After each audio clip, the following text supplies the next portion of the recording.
Kenny, also known as Silent Fan 85, and what I want to do with this video is read you a fan fiction that I've been working on that is based out of the DC universe, more specifically Batman, more specifically in Arkham Asylum. Arkham Asylum has been the arc for many, many, many Batman stories and comics and series, most notably the recent games, Arkham City, Arkham Asylum, Arkham Origins, and the upcoming Arkham Knights. This fanfiction has been in the work for about close to a year now. It sometimes drags me from my bed for me to work on it, and it's kind of been something close to my heart, but I thought I would share it with you. I should note that this is a work in progress, but the title of it is called Madness by K.D. Mitchell Jr.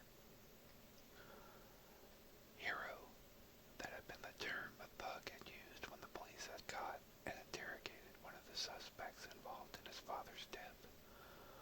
Personally, he didn't believe in heroes.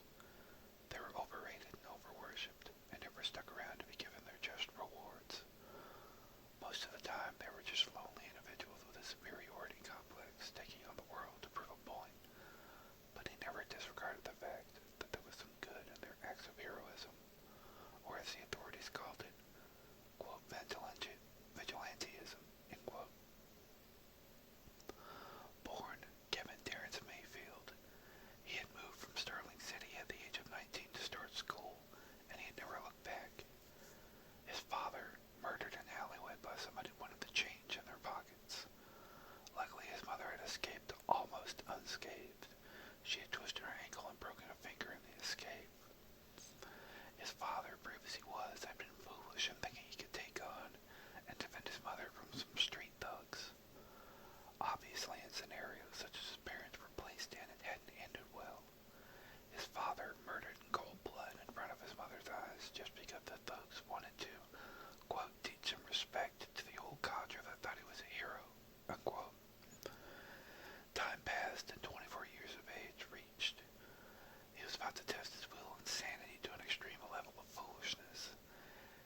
He had had the idea of enrolling in an asylum for a thesis, but had disregarded the idea because it was too insane. In recent months, however, the thought kept popping back into his mind, like a very bad habit.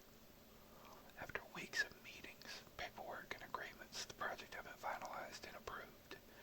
He had no idea what he was in for. Part 2. 2 weeks.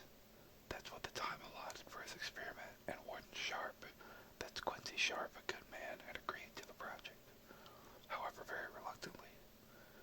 He had agreed to the idea, but only so far as the new inmate would just stay confined to his room and make no interaction with the other inmates of the asylum. He had understood the warden's sacrifice.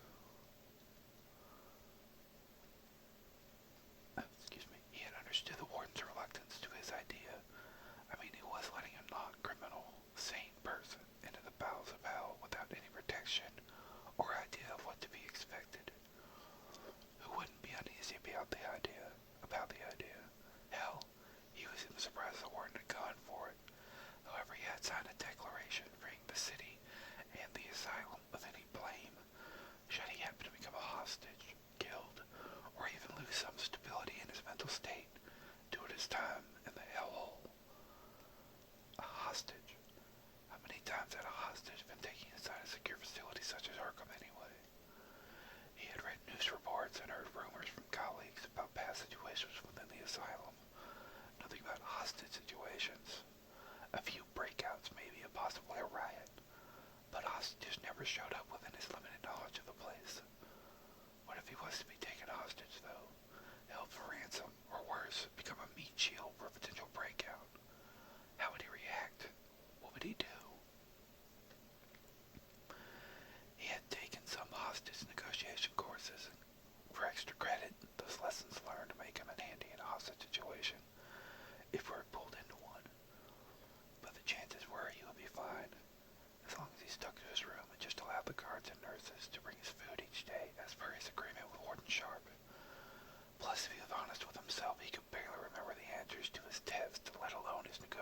skills, and how minimal they were at that. The factor of Arkham that really stuck in his mind was its reputation and its inmates. There had been hospitals, asylums, care houses, and prisons back in Starling City, but none compared to the shadow of Arkham, a place for not only the criminally insane, if rumors were to be believed, but villains in their purest form. He had known of a few, but only through hearsay and loose articles here and there. One that had always stuck in his mind was, of course, the Joker, a very well-known psychotic that had a thing for theatrics and causing untold mayhem. The Joker had also accumulated quite a body count in his time on the outside, again if news reports were to be believed. It was one villain he hoped to never run into a dark alley or even in a crowded place. Madmen like him were only out for one thing: chaos, pure and simple. There were a few others he had, again, very limited knowledge about, including a female thief that gave the term cat burglar a literal meaning. One he had overheard some strangers in the street talking about called Scarecrow, and a fellow residential psychologist who had Arkham, named Arlene Quinzel, that had fallen for the Joker and had taken on her own twisted persona.